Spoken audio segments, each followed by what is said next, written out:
Bonsoir à tous et merci de toujours prendre le rendez-vous sur Guérit TV Monde. Nous démarrons par la rubrique informative.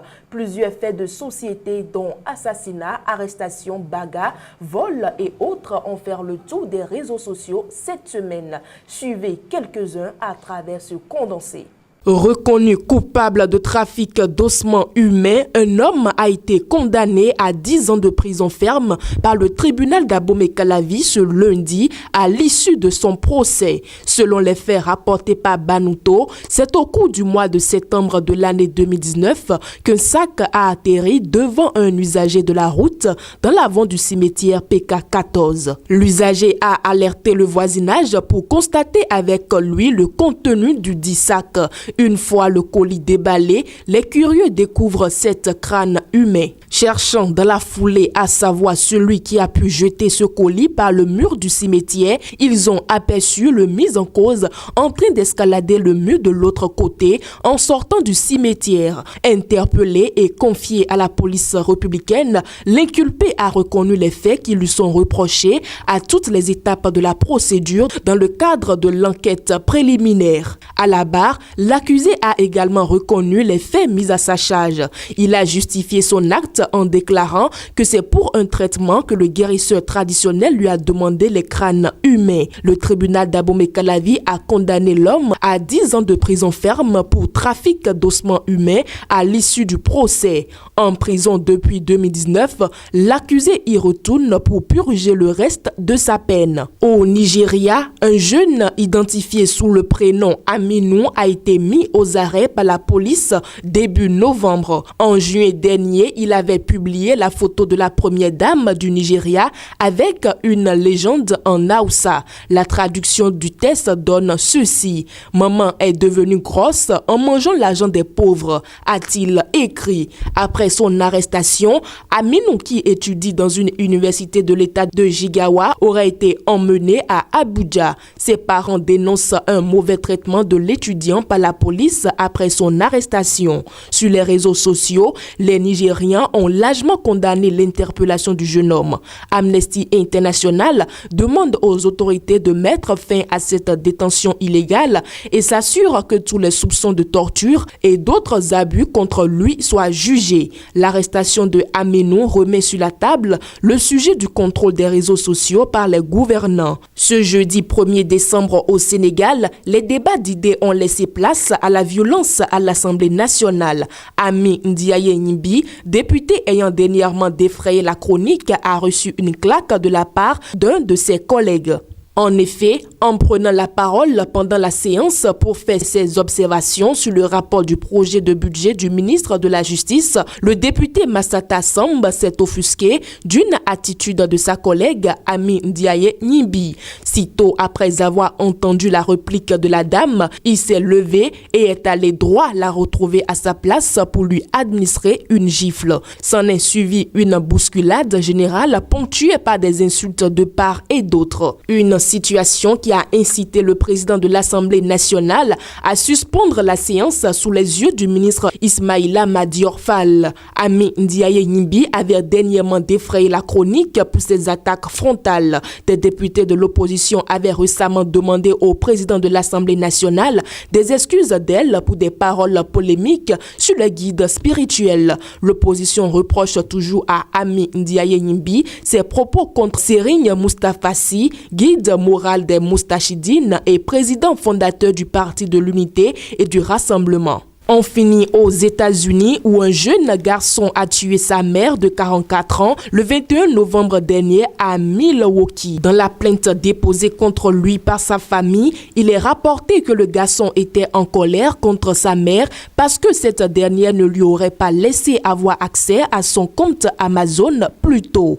Lorsque celle-ci est allée le réveiller le lendemain, il s'est saisi de l'arme, l'a déclenchée et blessé sa mère qui n'a pas survécu aux blessures occasionnées empoisonné par l'arme. Sa sœur rapporte que le lendemain, après avoir tué sa mère, il s'est servi de son téléphone pour commander un casque de réalité virtuelle Oculus sur la plateforme Amazon. D'après sa tante, le garçon n'aurait exprimé aucun remords suite au décès de sa mère. Il a même affirmé à la police lorsqu'elle l'a questionné avoir visé sa mère avec l'arme. Il s'est excusé d'avoir tué sa mère et a ensuite demandé si son colis Amazon était arrivé. Pour toutes ces raisons, l'enfant de 10 ans a été accusé d'homicide par imprudence au premier degré. S'il est reconnu coupable, il risque un maximum de 60 ans de prison. Ainsi prend fin les faits de société de cette semaine à vendredi prochain.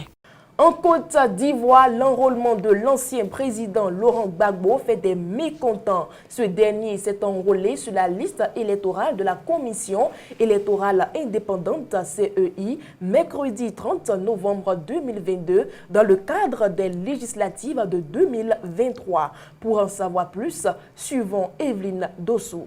En Côte d'Ivoire, la nouvelle de l'enrôlement de l'ancien président Laurent Gbagbo fait polémique. Radié en 2020, Laurent Gbagbo, président du Parti des peuples africains de Côte d'Ivoire PPACI, s'est à nouveau enrôlé sur la liste électorale le mercredi 30 novembre 2022. Pour rappel, l'ancien président ivoirien a vu son nom retiré de la liste électorale suite à sa condamnation en 2018 par la justice ivoirienne dans l'affaire dite de casse de la Banque centrale des États de l'Afrique de l'Ouest BCEAO lors de la crise post-électorale entre 2010 et 2011. Suite à la polémique que suscite l'enrôlement de Laurent Gbagbo, la Commission électorale indépendante CEI apporte des précisions. Pour le porte-parole de l'institution en charge des élections en Côte d'Ivoire, Émile Ebrotillier, quand on a un problème avec la liste électorale, on attend la période du contentieux, mais on ne vient pas s'inscrire à nouveau. Il rajoute que l'étape du contentieux entre en jeu à partir de l'affichage des listes provisoires. Toutes les personnes qui ont été sorties de la liste à temps apportent les preuves afin que l'erreur soit corrigée au moment du contentieux. Mesdames et messieurs, ainsi prend fin le bulletin d'information du vendredi 2 décembre 2022. Tout juste après la pause, on retrouve Massa Gaspard Adjamoussi dans la chronique du jour. Guérit TV Monde casse ses prix. Waouh! Chers candidats aux législatives, profitez de cette opportunité que le leader des Web TV vous offre pour mieux faire connaître vos ambitions et le projet de société de votre parti politique. Et tout ceci à un prix défiant toute concurrence. Pour plus d'informations, appelez le service commercial au 00229 91 19 10 10. Guérit TV Monde, le leader des Web TV. Revalorisation des salaires au Bénin. Du concret bientôt. La revalorisation des salaires au Bénin, réclamée à corps et à cri depuis quelque temps par les salariés aussi bien du secteur public que du secteur privé, ne semble plus être une chimère. Certains avaient pris en son temps cette annonce du chef de l'État comme une simple promesse ou une annonce sans lendemain. Des actes concrets ont été posés et continuent d'être posés afin que cette annonce se traduise en réalité dans les prochains jours.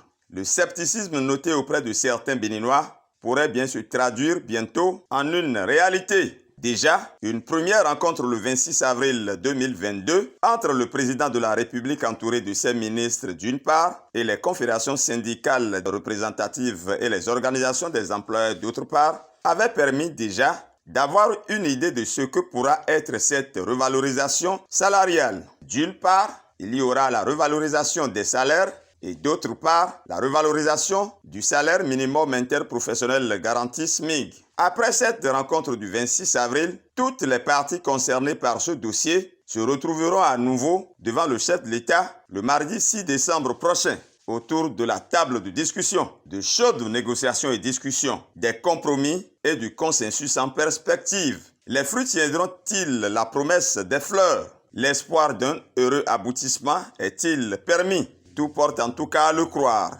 les représentants des travailleurs et des employeurs n'obtiendront certainement pas tout ce qu'ils souhaitent, mais ils feront tout ce qui est en leur pouvoir afin d'obtenir l'essentiel du gouvernement. De la rencontre du 26 avril dernier, on peut déjà retenir que le SMIC connaîtra une augmentation d'environ 30%, soit passera de 40 000 francs à 52 000 francs CFA, avec l'obligation faite aux employeurs de souscrire une assurance santé obligatoire pour leurs salariés à partir du 1er janvier 2023. Il a été aussi retenu qu'une cagnotte globale sera dégagée et répartie d'une part pour une augmentation des salaires et d'autre part pour l'amélioration de la situation des aspirants au métier de l'enseignement ainsi qu'au recrutement de jeunes. On retient enfin 2 niveaux d'augmentation du salaire. Une augmentation du point d'indice pour impacter aussi bien les pensions de retraite que les salaires.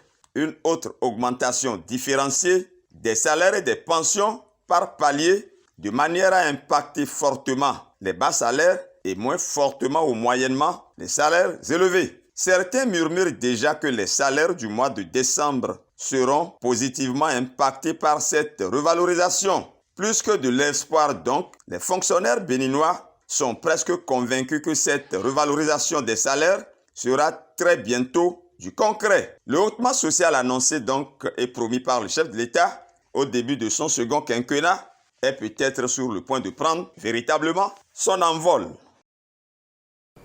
C'était la chronique du jour avec Massa Gaspard Adjamossi. Sans transition, nous accueillons maintenant pour vous Charles Alban Daoui dans le forum de discussion du vendredi 2 décembre 2022. Charles Alban Daoui, bonsoir. Bonsoir Latifat Koué. Comme tous les vendredis, nous allons parler d'un sujet de société et nous allons à Djougou où 4 morts ont été enregistrés dans un accident de véhicule de 5 places qui transportait 15 personnes. Événement dramatique rapporté par le web média Le Potentiel. Effectivement, la nouvelle est tombée en fin du mois de novembre. C'était donc le 30 dernier. La première réaction que personnellement j'ai eue quand j'ai lu cela, je me suis dit, mais comment 15 personnes ont pu se retrouver dans un véhicule à 5 places? Qu'est-ce qui a pu bien se passer? Quelles sont les conditions dans lesquelles ce chargement a été fait? Qu'est-ce qui a amené les passagers à accepter de se mettre à 15 dans un véhicule à 5 places? Des questions que l'on se pose, on a du mal à trouver des réponses à cela. L'axe Natitengu-Parakou, c'est quand même un axe bitumé. On ne peut pas dire que voilà, qu'il y a des contraintes liées à la non-disponibilité de voitures pour faire la liaison Natitengu-Parakou qui pourrait amener les gens à être obligé de se mettre à 15 dans un véhicule. Si j'évoque ce cas, c'est que parfois il y a certains axes sur lesquels il est difficile de trouver des voitures pour faire la liaison. On a personnellement vécu cela quand on était en reportage dans ces régions où on n'a pas pu trouver des voitures pour aller sur les terrains de reportage où on a dû se mettre à 7 dans un véhicule à 5 places. Je ne pense pas pour ce cas-là que ce soit une situation pareille. Il faut donc incriminer et le chauffeur et les passagers qui ont accepté de faire ce genre de chargement. Vous savez, sur les axes routiers, tout surcharge constitue un comportement à risque parce que dans l'article, il est rapporté que devant, à côté du chauffeur, il y avait 4 personnes. Comment on peut imaginer 4 personnes assises à côté du chauffeur? Donc ça faisait 5 en avant. Il paraît qu'il y avait des gens également dans la malle arrière. Voyez-vous, ce sont des conditions de transport qui ne sont pas du tout agréables. Et on se demande, mais qu'est-ce qui a pu amener les gens à accepter ça? Qu'est-ce qui a pu amener le chauffeur à faire ça et aussi les passagers à accepter de voyager dans des conditions du genre? Les questions, ça demeure. Tout ce qu'on sait, c'est qu'il y a eu 5 personnes qui sont décédées et des blessés graves. On ne sait pas si le bilan va s'alourdir par la suite. Charles Alban Daoui, dites-nous, face à la surcharge, quelle attitude peut-on adopter? Oui, face à la surcharge, d'abord, parce que j'ai dit tout à l'heure que et le chauffeur et les passagers sont à incriminer.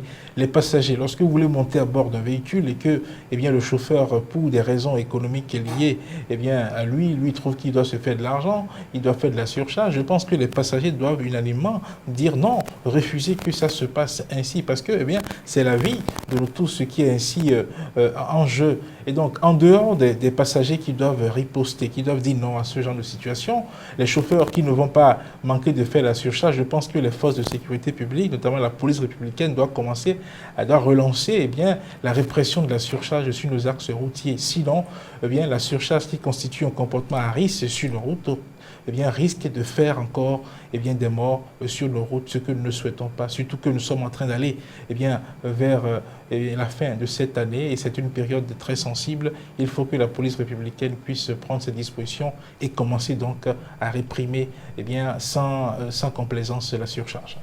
Merci à vous, Charles Alban Daoui. C'est moi. C'est la fin du forum de discussion de ce soir. Chers amis internautes, avant de mettre un terme à cette émission, voici la vidéo du jour.